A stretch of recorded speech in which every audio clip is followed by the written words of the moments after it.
In a quiet corner of the vast uncharted world that was America in 1814, a baby girl took her first breath.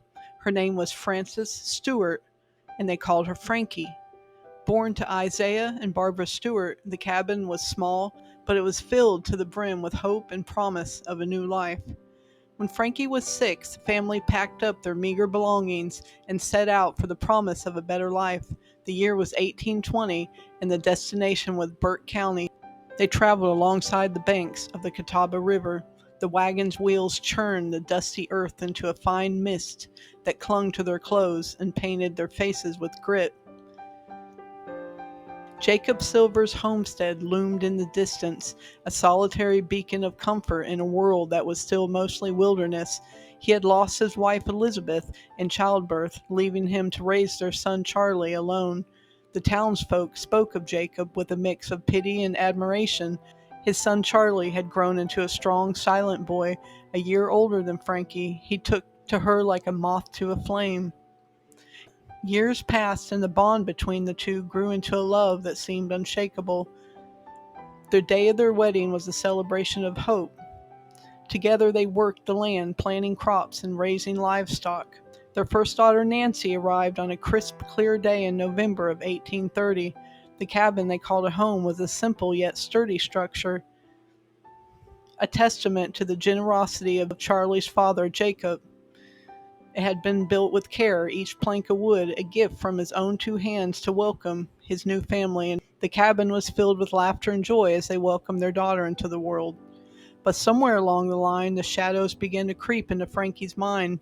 She would spend hours staring off into the distance, a vacant look in her eyes. Jacob grew increasingly concerned as his daughter-in-law's condition worsened.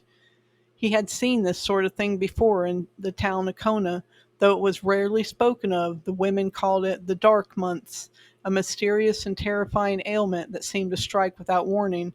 The local doctor, a man with questionable reputation and a penchant for whiskey, had no real cure. His treatments were a hodgepodge of herbs and tonics that sometimes brought brief moments of respite, but never truly vanquished the gloom that had settled. Christmas 1831 brought with it a biting chill and the first snowfall of the season. The festive air was tinged with sadness. It was during this bleak holiday that tragedy struck. Charlie went out hunting for deer to bring home, a gift to his family's table, but never returned. The worried townsfolk organized a search party, their torches casting eerie shadows on the frost-covered landscape as they called out his name into the cold night. Frankie, her hands red with cold, despite her thick gloves, searched alongside them. The whispers grew louder, the townsfolk casting suspicious glares at one another. Some even spoke of wild animals, while others talked about possibly the Cherokee who still roamed the land, a reminder that the civilization's grip was still tentative in this part of the world. Finally, a man named Jack Collis took it upon himself to investigate the disappearance.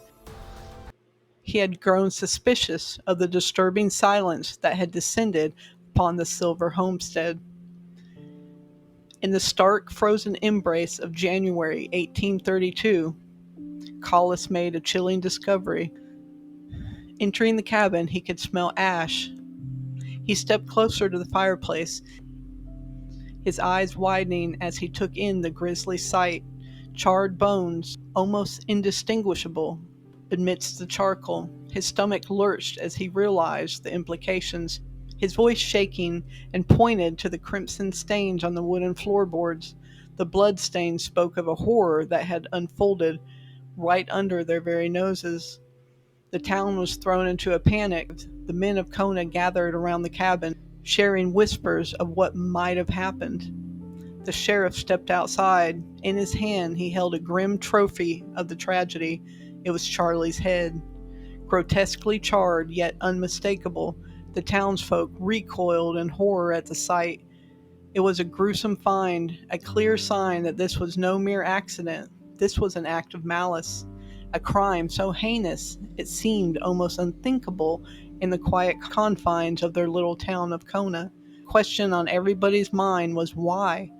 Why would Frankie, the woman who had brought such light to the Silver family, commit such an atrocity. It was determined that on December 22nd, 1831, Charles Silver was hacked to death with an axe and later dismembered in the cabin he shared with his wife Frankie and their 13-month-old daughter, Nancy. Collis's discovery was the catalyst that propelled the townsfolk into action. They searched the cabin, taking in the oily ashes that had once contained the remains of a man who had been so full of life. The investigation into the Charlie Silver case found a fireplace full of oily ashes, a pool of blood that had flowed through the cabin's floors, blood splatters on the inside walls of the cabin, pieces of bone and flesh were discovered, and the ashes poured into a mortar hole, as well as a heel iron similar to those worn by Charlie on his hunting moccasins. The evidence pointed to a chilling reality. Charlie had been killed and his body burned to conceal the truth. Frankie had committed the unspeakable. What drove her to such a heinous act? Shortly after the murder, suspicion fell on Charlie's wife Frankie, her mother Barbara Stewart, and her brother Jackson Blackstone Stewart. All three were arrested. Barbara and Blackstone Stewart pled not guilty before the magistrate on January 17, 1832, and they were discharged. Frankie alone stood trial for the murder. The motive for the murder is still not clear. It is claimed during the trial that Frankie was a jealous wife seeking revenge. Later, theories asserted that she was an abused wife. Of course, we were not there and we will never know for sure, but it's human nature to try to put in a reason when there is no reason. But the fact is, we just don't know. There's no definitive evidence for either theory. Despite claims made by journalists at the time, Frankie never confessed, nor did she discuss her motive. There is a theory that Frankie wanted to move west with her parents to join other family members, but that Charlie refused to do so. There's also speculation that that refusal from Charlie was the motive for the murder, but surely Frankie could have gone without Charlie. He couldn't have stopped her, could he? The trial of Frankie began on March 29, 1832. Evidence would now be considered circumstantial. The jury was undecided, but after receiving instruction, had a further meeting and found Frankie guilty. During the time between her sentencing and hanging, Frankie was broken out of jail by someone who entered by the way of a basement window. The story of that event goes as follows. Her family broke her out of jail, cut her hair short, dressed her in men's clothes. A sheriff's posse found them trying to make their getaway in a hay wagon. Frankie was in the hay until she was out of sight. Then she walked beside the wagon. Someone in the posse yelled to her, "Frankie!" She called back to him in a deep voice, "I thank you, sir, but my name is Tommy." Her uncle then added, "Yeah, her name is Tommy." Saying her gave them away, so back to jail she went. The townsfolk gathered outside the Morganton jail, the excitement of the coming execution heavy in the air. Frankie was led out to the makeshift gallows. She had been found guilty and sentenced to hang. The noose was placed around her neck, and the townsfolk held their collective breath. Isaiah Stewart, her father, watched from a distance. His heart felt as though it had been ripped from his chest and stomped into the dry earth beneath his boots. He had never ceased to love her, to believe that there was some glimmer of the girl he knew buried beneath the madness that had now claimed her. He had tried to save her, had plotted her escape, but fate had not been kind. His hand trembled as he clutched the reins of his wagon, and that would soon take him to her grave, his mind racing with the thought that this would be the last time he saw his daughter's face. Frankie's father had tended to bring his daughter's body home and bury it in the family burial plot. However, the journey to the Buckhorn Tavern a few miles west of Morganton was a blur of heat and dust. The tavern was a simple building. Behind it lay a small patch of earth where Frankie's body would be laid to rest, unmarked and uncelebrated. The decision had been made quickly, driven by the oppressive heat that had settled over the area like a shroud, turning the ground to dust and making any attempt to bring her home impossible. The burial was swift and quiet, a stark contrast to the public spectacle of her execution. For many years, the exact location of the grave was unknown, but it is now believed to be in the remote corner of present-day DeVault Farm. In 1952, a granite stone marking the probable location of the grave was placed by Beatrice Cobb, editor of the Morganton newspaper. The marker misspells Frankie's married name as Silvers instead of Silver. The popular song Frankie and Johnny is theorized to have been inspired by Frankie Silver's crime. It tells the story of a woman, Frankie, who finds her man Johnny with another woman and shoots him dead. Frankie is then arrested. In some versions of the song, she is also executed. The tale of Frankie Silver is a stark reminder of the harsh realities of frontier life, where justice was often swift and unforgiving. Despite the controversies surrounding her story, she remains a significant figure in North Carolina folklore. Her story is one of love, loss, and the darkness that can consume a person when pushed to the brink. As a young college student in September 1863, author Perry Deanne Young discovered the letters and petitions to the governor, which turned upside down the traditional story of the jealous wife seeking her revenge. Senator Sam Irving wrote to Perry to concur that Frankie should have never been hanged. Young's book, The Untold Story of Frankie Silver, reproduced all the documents which proved Frankie's innocence. His later play, Frankie, fictitiously gave the long-dead woman a chance to tell her side of the story. These accounts are known to be controversial, especially among the descendants of the Silver family, who claim that there are no documents to ever officially exist, as this author suggests. In 2013, an episode of the investigation discovery show Deadly Women had Frankie Stewart Silver featured under the title Bride's Blood.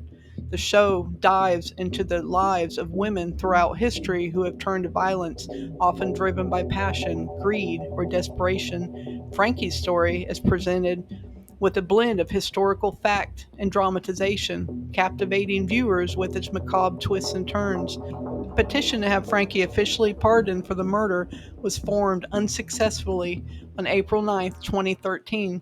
The controversy surrounding her guilt or innocence has not ceased since her execution. The truth that the fateful winter day in 1831 was buried alongside Frankie in that misspelled grave in North Carolina, leaving behind a legacy of doubt and speculation. Her haunting gaze seemed to follow the townsfolk of Kona for years to come. But talk of Frankie grew fainter with each passing year, and the memory of the charred bones in that fireplace disappeared. As for the baby, Nancy Silver, she grew up in the shadow of her mother's infamy. Her earliest memories were of a cabin filled with the weeping relatives and cold embrace of a woman whose mind had been shattered. Despite the efforts of her grandmother to provide a loving home, the weight of her mother's actions were too great to ignore. In January 1850, at the age of 19, Nancy married David W. Parker, a young McDowell County farmer. The marriage proved to be a successful one, but the couple's happiness was shattered 11 years later by the start of the American Civil War. David enlisted in the Confederate Army, repeatedly wounded in action during various engagements with his North Carolina regiment. He eventually died of his wounds in April 1865. Nancy, then 34, was devastated by his loss.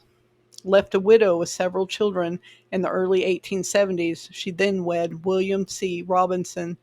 Their marriage produced a son, but ultimately failed, at which point Nancy reverted to using her first husband's surname. She died in her 70s. Her survivors included descendants from both marriages. The plaque at the foot of her grave honors the memory of her beloved first husband, who she never forgot, whose remains were interred in a mass grave for Confederate casualties in Richmond, Virginia. If you'd like to read about Nancy, there's a book called A Life for Nancy by Danita Stroudmeyer and Riley Henry. In essence, these dual authors propose to tell the story of Frankie Silver's daughter Nancy.